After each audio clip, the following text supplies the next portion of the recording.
In today's video, I'm going to teach you how to add a user in Twilio.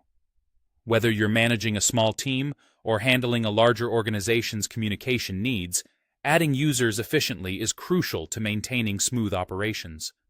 So, let's dive right in and guide you through this process seamlessly. To begin, we're going to start by logging into the Twilio console. If you haven't already created an account or logged in, make sure you do so. Once you've entered your credentials and accessed the dashboard, you'll want to direct your attention to the section labeled Twilio Admin. This is where you'll find the Users option, which is key to managing who has access to your Twilio resources. After you've navigated to the Users section, you'll notice a button that says Invite User. This is where the process of adding a new user to your organization really begins. Go ahead and click on that button, and you'll be presented with a panel titled Invite User to Organization. This panel is your command center for inviting new collaborators to join your Twilio setup.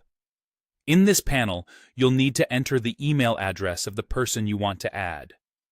Make sure you type it correctly, as this is the key identifier Twilio will use to send out the invitation.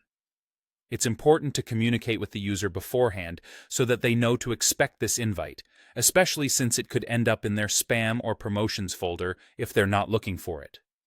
Next, you'll need to assign a user role.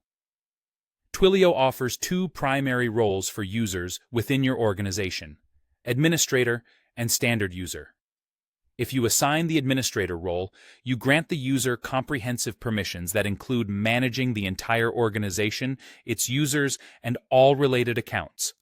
This is a powerful role, so ensure that the individual truly needs this level of access. On the other hand, if you opt for the standard user role with account creation, the individual will have limited access. This means they can create new accounts within the organization, but they do not have broader management privileges. For instance, they wouldn't have direct access to the Twilio admin settings.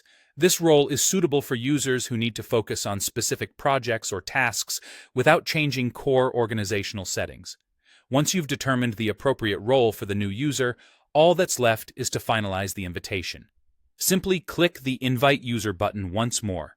By doing so, you activate the process where Twilio sends an invitation email to the user asking them to join your organization's account. The user will follow the instructions in the email to complete their setup and start collaborating on your Twilio projects. And that's it! You've just learned how to add a user in Twilio. It's a straightforward process that empowers you to manage your team's access and ensure that everyone has the tools they need to succeed.